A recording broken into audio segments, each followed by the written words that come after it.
the bottom of it with your host, Joshua Moriarty.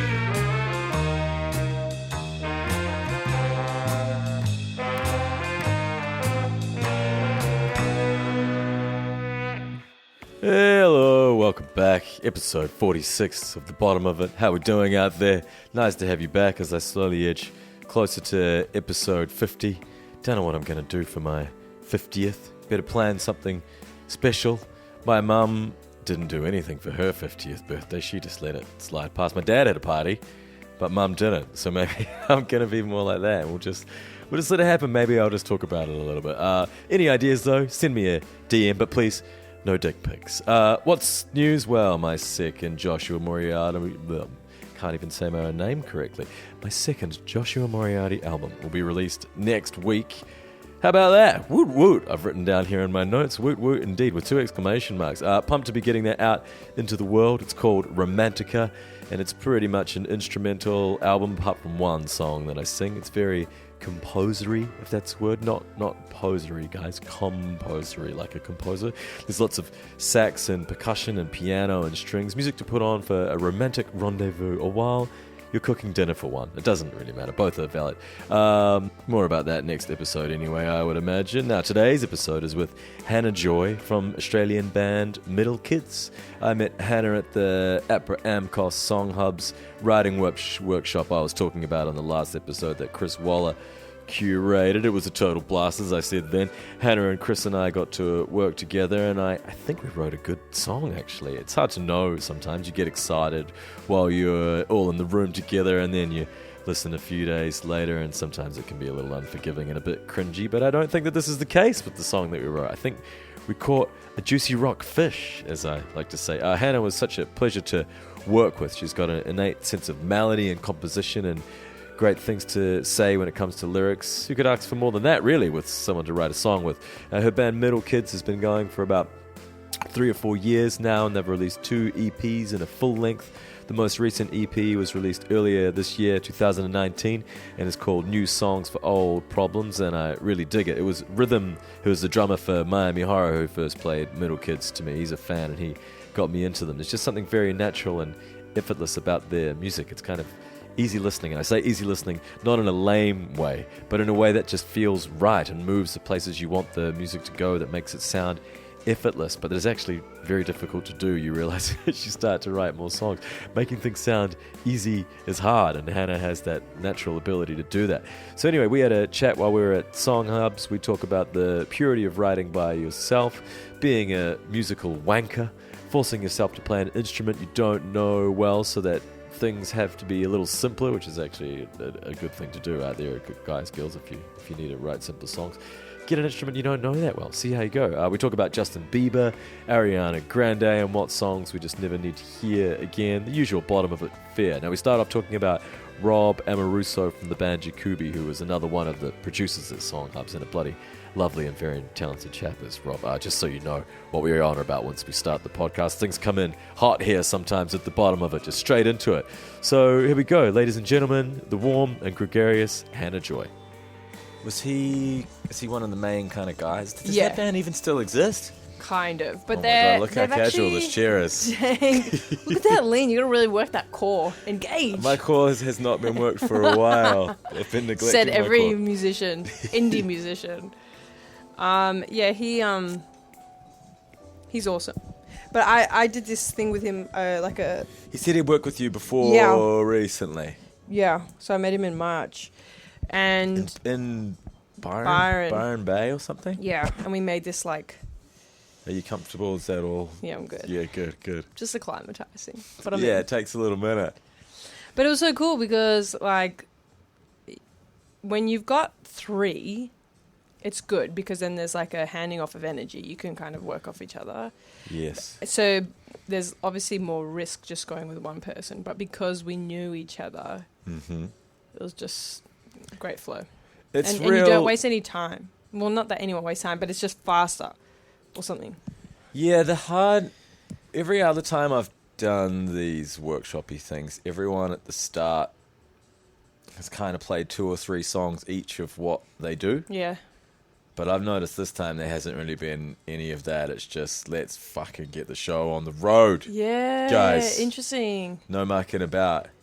Yesterday, I've had a couple, like, almost like getting to know you, and we did do a little bit of show, but then someone's like, okay, I've got this riff, and you're like, and we're off. Yeah, we're ready. That's it. Straight into it. Yeah. It's intense speed dating Yeah. vibes. Yeah. Do you go on many musical speed dates that you don't want to go on again? This is like I'm not used. This is like a very new realm for me. Right, that's what you were saying. Yeah. Huh? So like when I met Rob, that was the first time I'd ever done any co-writing in my entire life. In your entire life, ever? Ever. Because I Wow. always write everything for our band by myself. And Well, and I really like that. It kind of means that your music has purity to it, or it's not fucked with by other people. I've been going through your entire back catalogue. It's the two. good the two podcast technique. Good. Yeah, lucky that there's only one album Yeah, and that's two it. EPs. But I guess it means that it sounds very much like one. It's concise. Yeah, I think it's true. So basically, the process for us is I write it all, and then Tim kind of helps produce it. Mm. So and that's just always been the way. So it usually kind of like churns out pretty similarly. How long you guys been working together?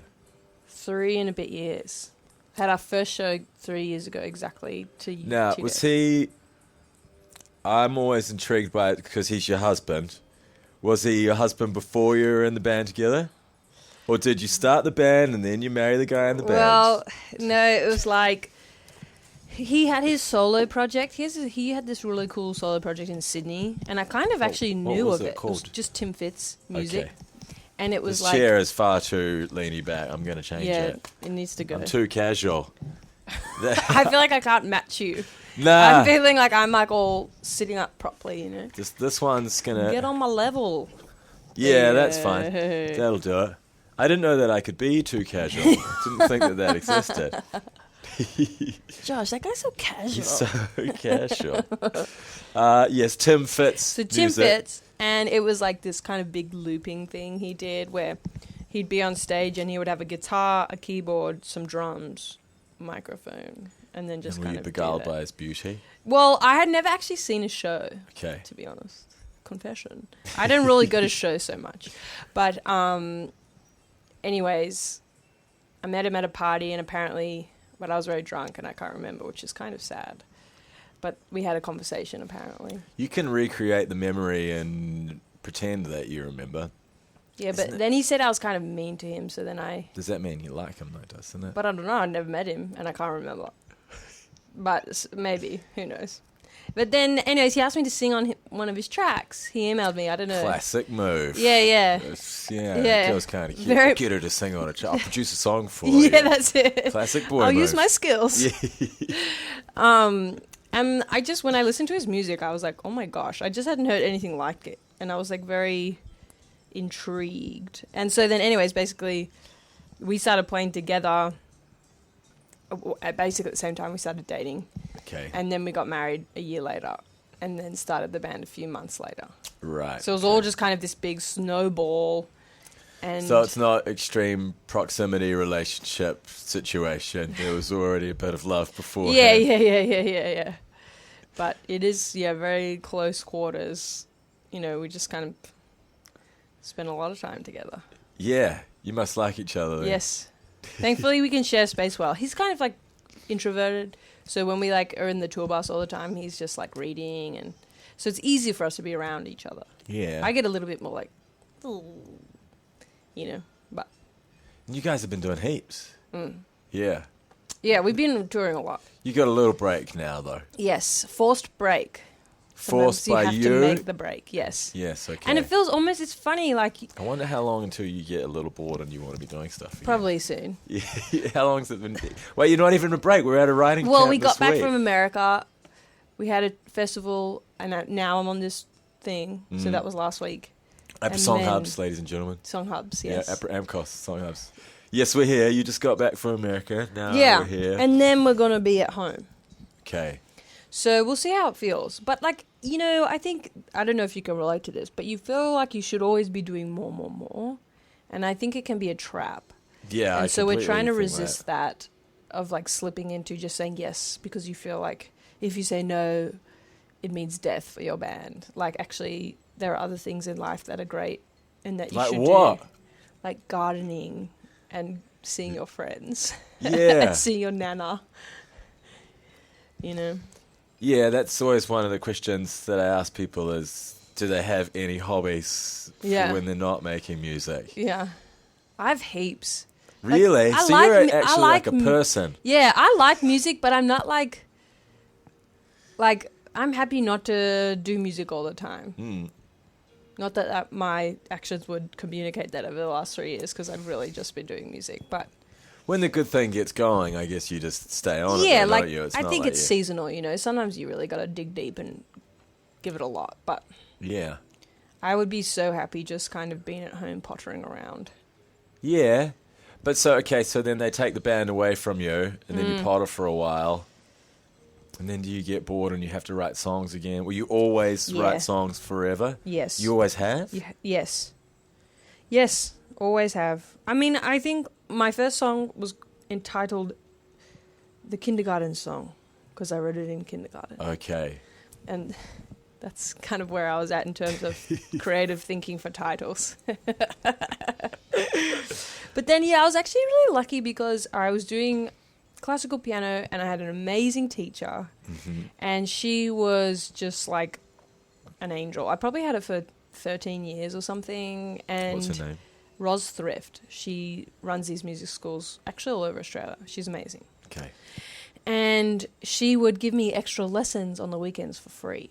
Because she liked you and she knew you were destined for well, stardom. yeah, she could see that I loved music and she wanted to try and help me. And I was starting to write songs and she could kind of see that that could be a thing that, you know, I explored more. So when I was like 9 years old, she taught me how to transcribe my compositions onto Sibelius. Wow, right on. Yeah, so when I was Ross. Go 9, Ross. I was like able to use Sibelius and write out compositions, which was like pretty amazing. And that was just because she gave that to me. So you're good with nerdy music stuff. Mm. You know Well, notes and things. That's my background is yeah, theory. we were talking about that the other day a little Yeah. bit, weren't we?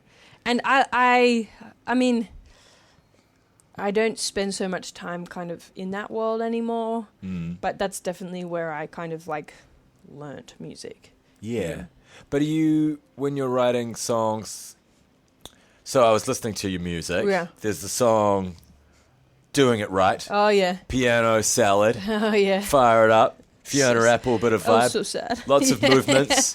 But it's more musical in its movements and things than the other songs, which maybe you wrote on guitar. Is that what's going on? Is it like a different approach to writing when you do piano as versus guitar? Big time. Yeah. I think it's so funny because what song were we just talking about? Doing It Doing Right. It Right. That was like a song I probably I wrote. like it, by the way. It's a good one. Oh, thank you.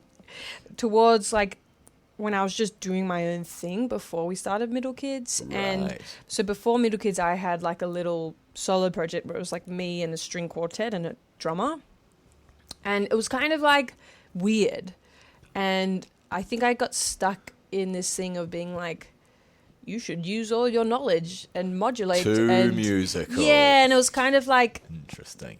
I like thought it was cool, but not many other people did. You What's know? the female equivalent of a wanker? Yeah, so I think I was a wanker, or am, I don't know. No, Does but it work for the other gender? I'm sure, not sure. I'll Yeah. take it. But like, I think, so when I was doing Middle Kid stuff, I realized, because I had to learn the guitar, because I wasn't, You hadn't played it really. I mean, I could at play all? 6 chords maybe, Okay. Yes. and not well. And luckily, our first song, Edge of Town, That's the first used- song. Yes, That's the biggest one on the internet. I know. Interesting. Were The you ever- albatross around our neck. Is it a bit like that? I don't know. I haven't. No, it's just a Seems fun like the other one's doing quite well. Yeah, as they're well. fine. It's yeah. fine.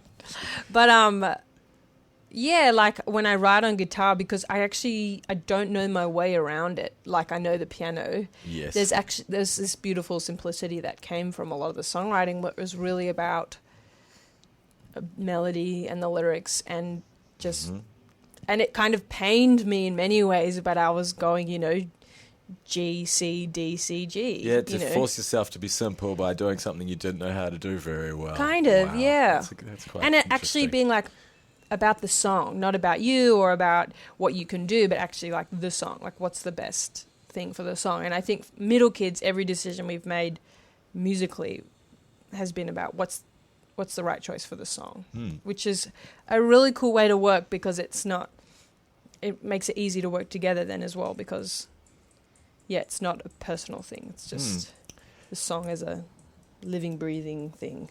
There's not really that many love songs because Yeah. you're already married. True. Yeah. I'm fine. It's so interesting. I was listening to it, I'm like, okay, yeah, that's right. Now knowing the backstory that you're like sort of with the husband in your band and then you don't have to write those sorts of sad, sappy love songs That's all of actually the time. so interesting. I've never thought about that. I Yeah. think, but I will say, like, I feel so many of my songs, like, start off really conceptual, and Tim often will have to be like, you need to insert more of yourself into this song. So I think actually I find it almost too vulnerable to sing about myself Are you or getting love. better at it as the years go Probably, by? yes, but I won't naturally go there. I'll be like, I'm going to sing about Orpheus or some old story. Like, it just, but then I think again, it's too heady and people aren't as actually into that. Not that it's about the people, but, Yeah, maybe it's not about the people, but you do. It is always sort of considered a little yeah, bit. so isn't well, it? there is a relationship. But, and I Yeah. also think that, like, you have to learn, I'm having to always learn how to be vulnerable. And so I should be trying to insert myself more into the songs. Probably. Yeah. Who are your favourite people that do that sort of thing? Is it sort of something that you're always inspired by particular artists that do that, or you like the concept people, or it doesn't matter, everyone? Well, I think it's funny. A lot of the bands I've listened to a lot, or, when you're like 13, 14, that really get you. Yes, Like, of course. they're probably similar, like more like Radiohead, Mm-hmm. like even like the National or Sufjan, like they're not really like about their stories Yes. more, or like just general angsty lines that make no sense in Radiohead's case. A lot, they're not like Tom York just takes every cliched kind of line that ever existed and uses them in his songs. Like every, what are they called? I don't know. yeah, like Wolf at the Door, like Yeah, the- yeah, At a wedding. Yeah, like- all of those. Yes. He's got them in every single So song, and they're always true. his hooks. Actually, Now that's there's such a none good left for point. the rest of You're us like, because he "Hey!" took all of them. But he's like the master weaver, But I think I've actually never thought about that. But I wonder if, the songs that really were powerful to me weren't necessarily like the love songs, or they were the more kind of like interesting.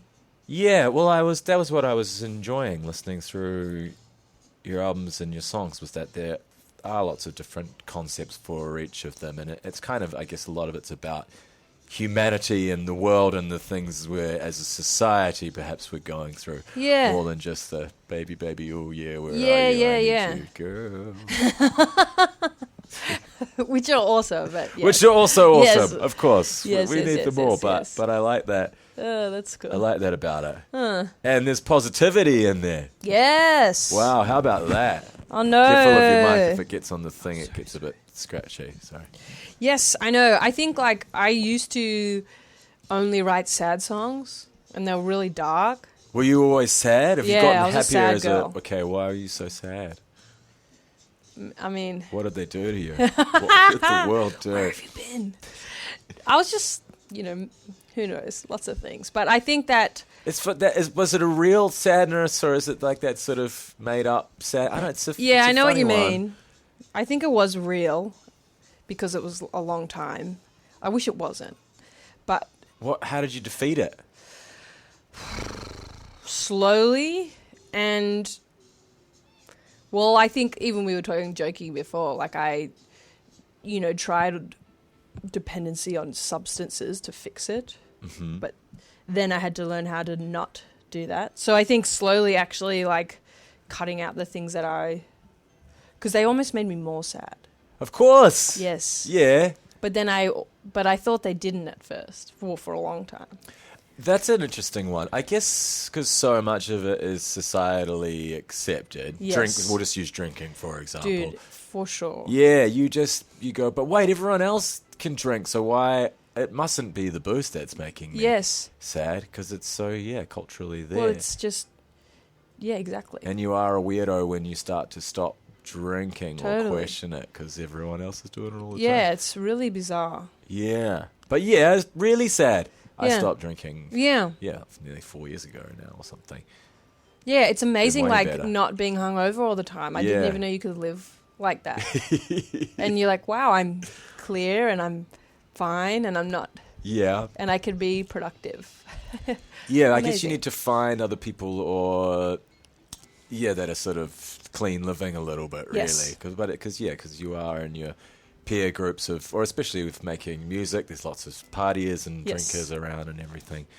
It is a funny one. Yes, and I think Tim was really helpful for me there because, Right. Positive relationship. yes, like he doesn't drink, he never has, Yeah. and so, and I was still heavily drinking when we were dating, and it was basically either gonna like tank the relation, it was just wasn't gonna work, so, which was a great, powerful impetus for me to figure it out. So yeah, I think, and then I also realized like there's so much power in joy. Like I think that like Is that your real last name? that's my middle name. Yeah, Middle name. yeah, Okay. it's my real middle name. The It was internet my just says that it was that's who you my are. great grandmother's, my nana's, my mum's, and now mine, Okay. which is cool. Yeah, it's great. Yeah, so then I think I feel like I was wanting to kind of explore that more and not be afraid of like, kind of communicating positive things in songs. Because I think I didn't want to do that. Well, I didn't know how, first of all, but So you just have to turn your mind into a happy place. just do it. Just turn do it. It's so okay? easy, Now. everyone. Come on.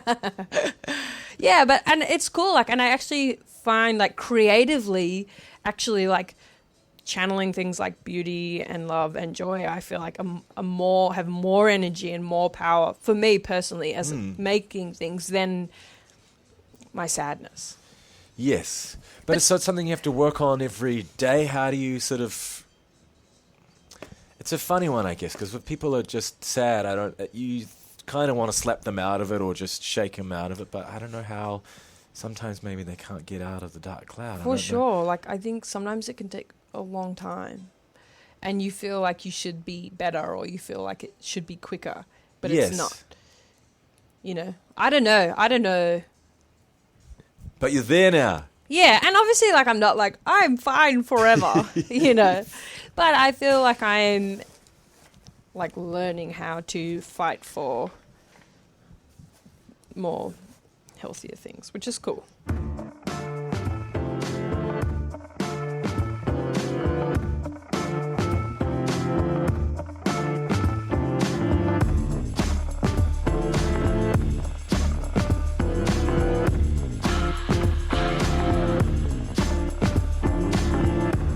Do you feel an obligation as a songwriter or artist to sort of write songs about particular things, critique things, to have a voice, not No. to be... No?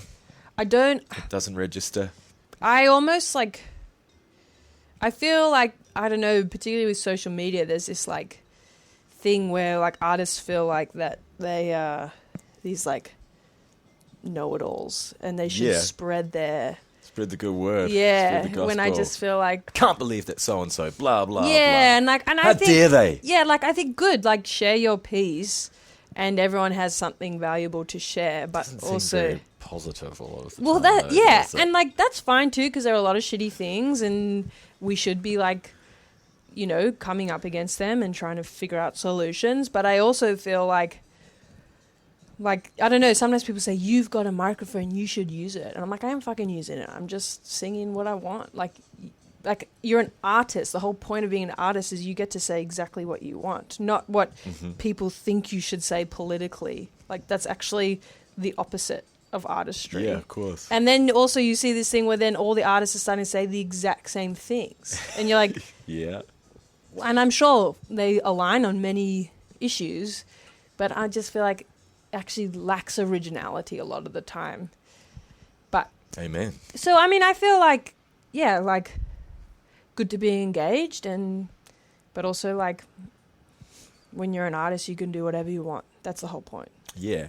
Do you have a sort of musical ethic or ethos or something that you always try and do? Do you like? Is there something you always want people to take away from your music when you do a writing session? It's like it has to be this way, or there's a pure spirit you need to put into it. I don't know. Is there That's something? interesting. I don't think so. Again, I just feel like it's just very out of the overflow. So it's like you live your life, you work on what is important, you engage with what's important, and then whatever comes out in the creative process is what comes out.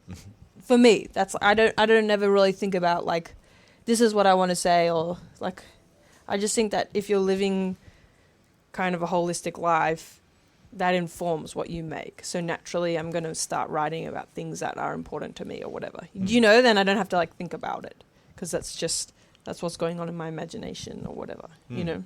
Is there something you want people to take away from it? Like, what do you mean? The listener, or, you know, is...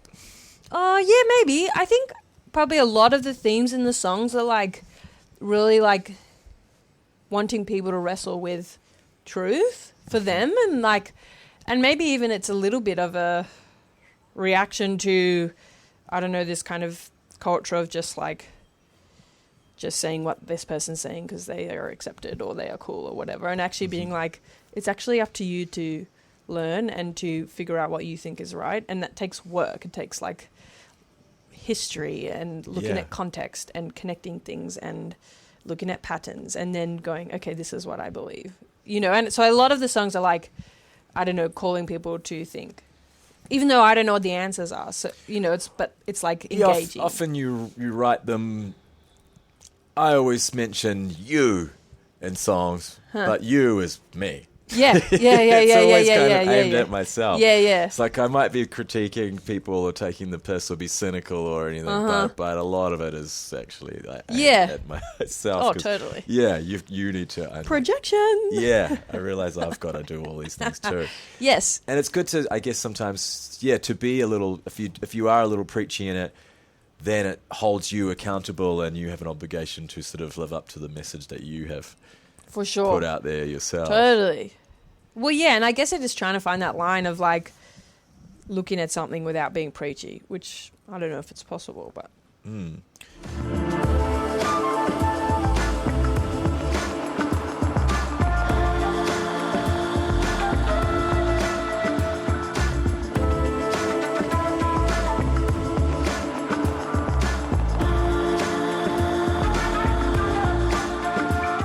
How long were you in America for high school, you said the other day? Yeah, I lived there 18 months, so not long. I just finished school. Is American high school like the movies? Yes. Oh my God, Full really? on. Well, where I was, there were like 600 kids in my grade. Whoa, okay. Where was it again? Maryland. So in a little town called Did you have a song Annapolis. called Maryland? Yeah. Yeah, okay.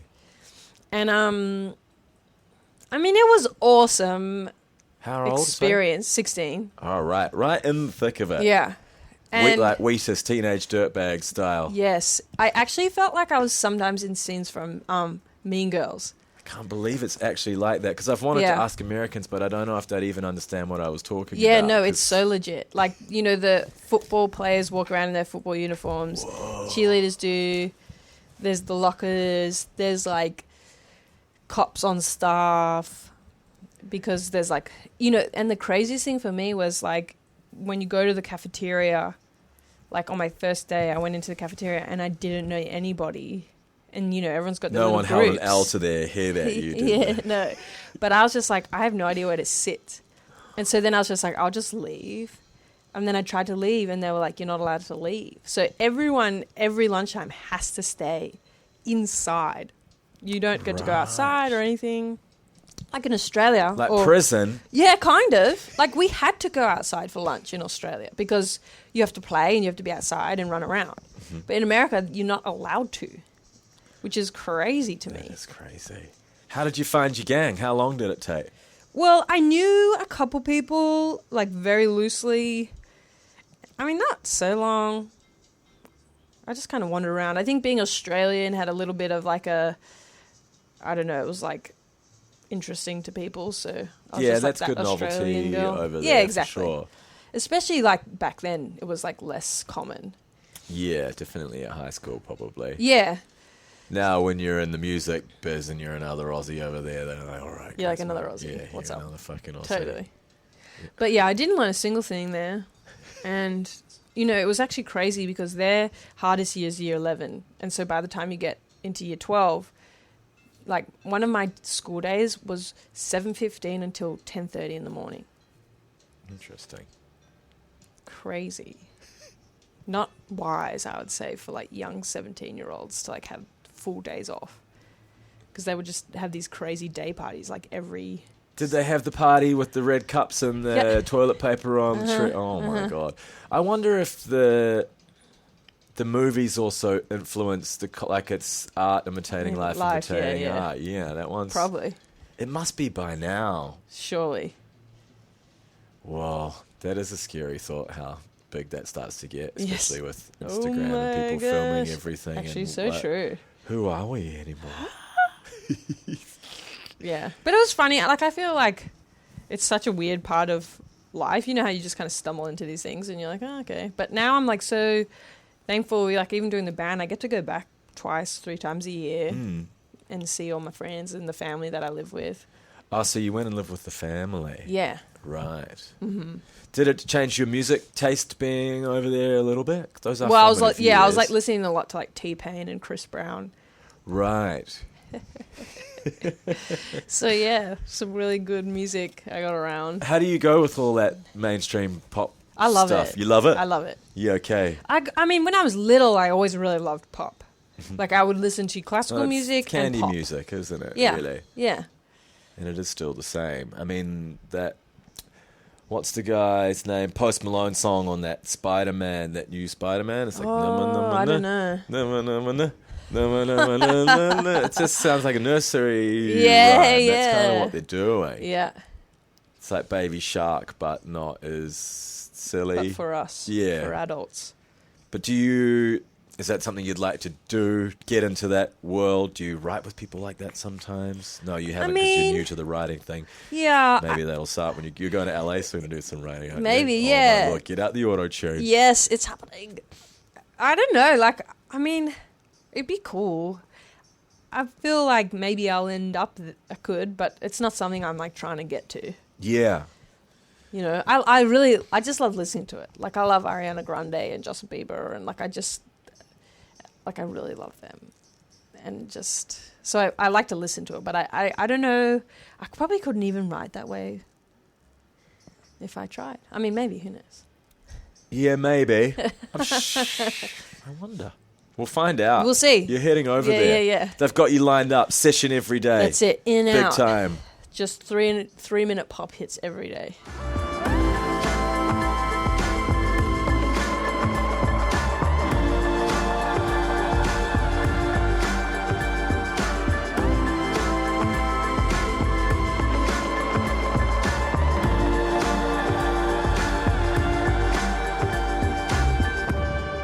Do you think the world is coming to an end? No. I mean, I was reading these stats from the UN that things are better in the world than they have been in a very long time in terms of, like, poverty, famine, education for women. Like, there are so many things that have improved. Like, endangered species that aren't endangered anymore. Like, there are lots of things that are actually, like, you know, like clean water for, like, many, many more millions of people. Like, there are just so much more safety for... Just got to stop watching a current affair. Or your news feed. Like, Or just the ordinary news. Like, it's crazy. And I think, you know, there are definitely some, like, you know, hectic things happening. But, like, there's this weird thing that I feel like almost is this, like, expectation from people that, like, things should be good. Mm-hmm. But the world has never been good. You know, there's been good things, beautiful things, always. But if you look through history, like, things have always been really hard. There's always been, like, really bad things happening, like, Yes. en masse. And so actually I think today, if you look back, like I just feel like there's a lot of good things. And I think, there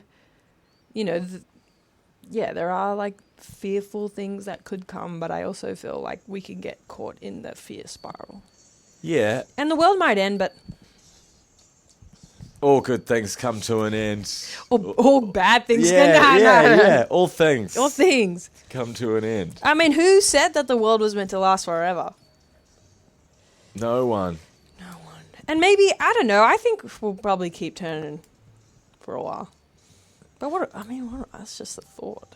What do I know? I got no idea. I just like asking the question. Yeah, it's interesting. What people think. And I think it's, again, like, you don't want to be ignorant of, like, things that we are doing as people and as a society that are damaging the earth.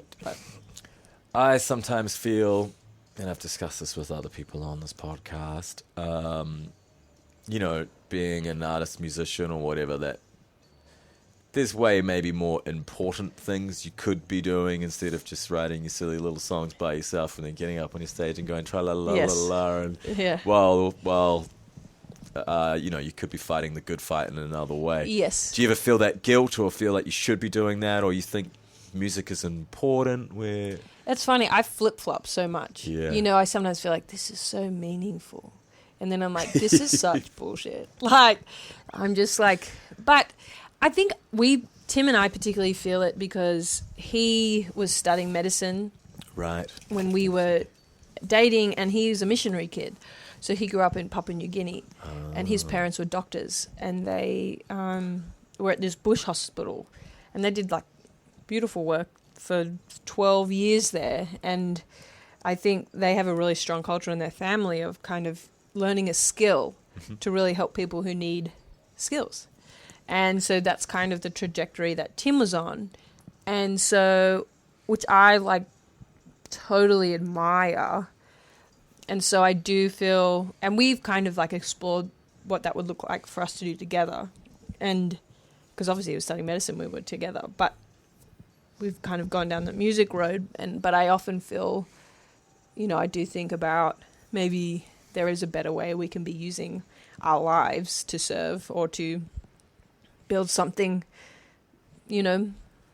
but I don't know. I also think that, like, again, a flip-flop, like, are you actually the most effective person doing the thing that you love the most? Probably, in many ways. Like, can you love best when you are thriving? Probably. I don't know. But, and also, I don't know, maybe we will do that later or something.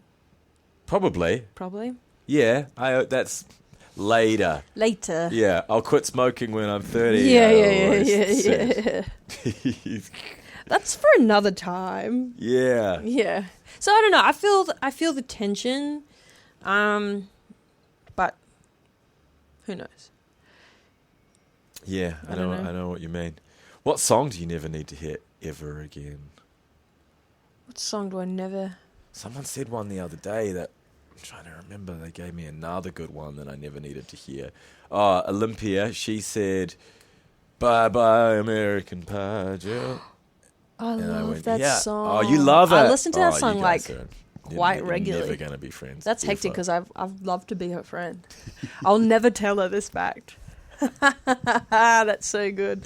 Then I said Hotel California what? slightly, and then I she love said that song too. They're basically the same song. No wonder I love both of them.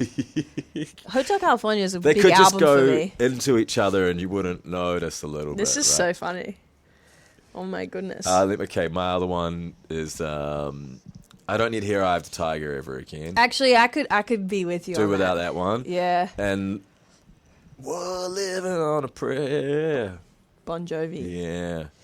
Yeah. Actually, I was reading this article from Forbes magazine that there are the 10 songs that, like, scientifically, apparently, there's something that goes on in your brain that it's science, it's guys. just straight up science that make you happy when you listen to the songs. Okay. And funnily enough, Eye of the Tiger is in there and Living on a Prayer. And number 1 was Bye Bye American Pie. No, it's not on there. I wish. It should be. Oh, what was it? This might be number 2, Dancing Queen, ABBA. Oh yeah, okay, I'll take that. Oh, maybe it's It's very joyful.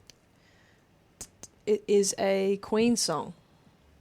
Break Free. I don't know. Bohemian Rhapsody. No. Anyways, it was a funny list. It's like every song you probably would know how to sing very well at karaoke. Yeah. I Will Survive, Gloria Gaynor was on there. I Actually, I probably could never hear that song again. Yeah, it's not that great. Yeah. The string bit's okay, I suppose, and the bridge. Sure. The piano intro, pretty cool. Yeah, that's... Yeah, okay. Anyway, but yeah, I actually could never hear that again. That'd be fine. What's your favourite song? Do you have one?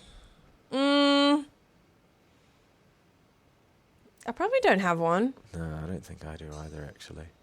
I was trying to figure out what the best songs of the noughties were. Oh, wow. But you can still think about your favourite There's song. so many. That's a big Well, time. okay, so I thought Crazy, Niles Barkley. Oh, my gosh, yes. Yeah. Crazy in Love, Beyonce. Yeah.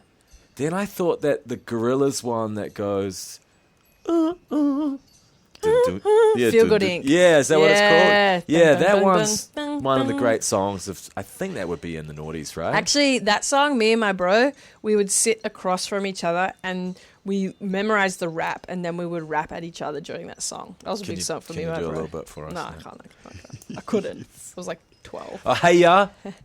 Oh, big song. That would be in there, right? That would be in there, but that would also be another song that I don't have to hear again. We used to be in like a wedding covers band, Oh, wow. and probably every song that we've talked about in this category we play. Then that...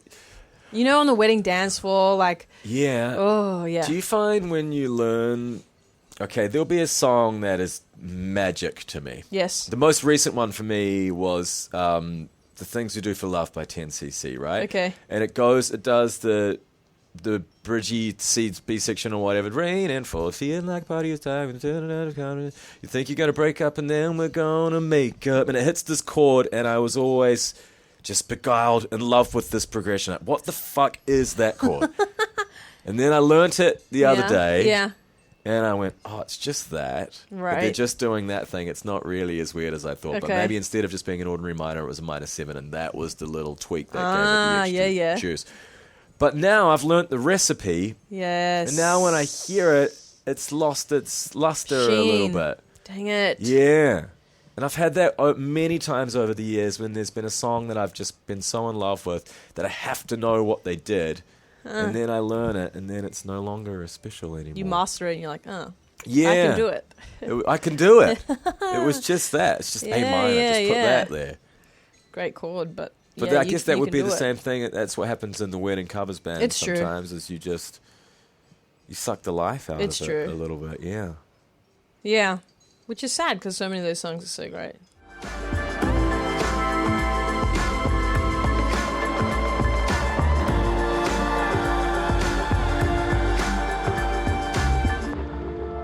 When can you retire? When are you done? How many more albums do you need to do? For Middle Kids? I don't know. No, for Oh, life. for life. Yeah. What I think haven't you we'll- done yet? Oh, dude. I don't know. I think we'll be writing forever. One of my big dreams is actually to write a symphony.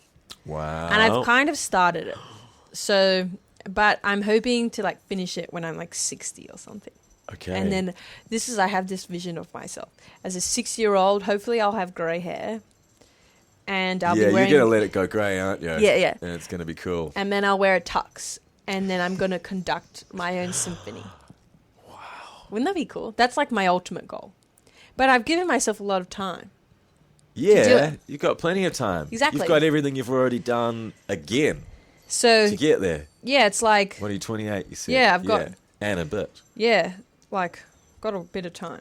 I mean, I don't even have to be 60. I just want to do it before I die. What if you get hit by a car next week and that's the end? It would be of sad. your- It would be really I'd be sad. sad. Yeah, I'd be like, dang. But we always think we're going to be around forever, don't we? A little True. bit. Like, we think the world should. So YOLO now. Gotta write the symphony. But this is too much. Yeah, I gotta let it... Basically, though, if I die, I die. C'est la vie. Well, no, it's not. C'est l'amour. But, like... Say la vie. I always like say la vie, and I like to think of it as the fifth sailor. So it's sailor and then the V. That's amazing. Yeah. Cool mind you've got there.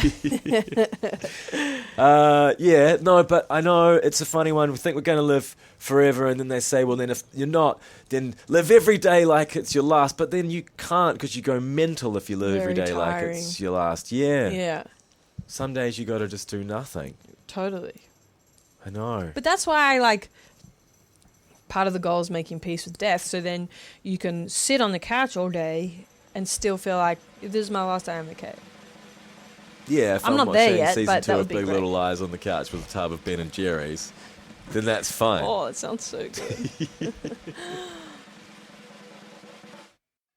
Oh, yum, that actually does sound pretty good.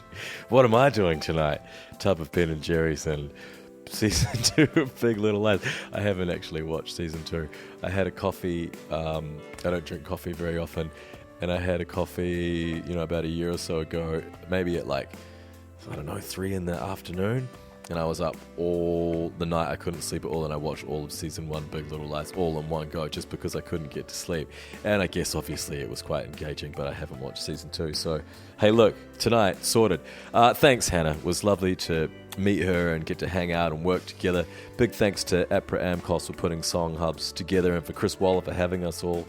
Such a wonderful thing to be a part of. Hannah's got such a warmth and an infectious energy and vigour. I really enjoyed writing and hanging out with her and having a podcast ramble. She was very, very lovely. If you haven't, check out the latest Middle Kids EP, New Songs for Old Problems. My favourite song on there is a tune called Real Thing. There's also their #1 smash, Edge of Town. Excellent tune, that one. That's from the album Lost Friends. I imagine there's going to be plenty more coming from Hannah and the band Middle Kids. Big things in the future, I'm sure. They're already kicking ass, and there's more asses to be kicked soon, I'm sure. Hey, right on, that's another episode of The Bottom of It, back in a few weeks, as per usual. Until then, be safe, be good to each other, and just don't be a dick, alright? Very good. See you later.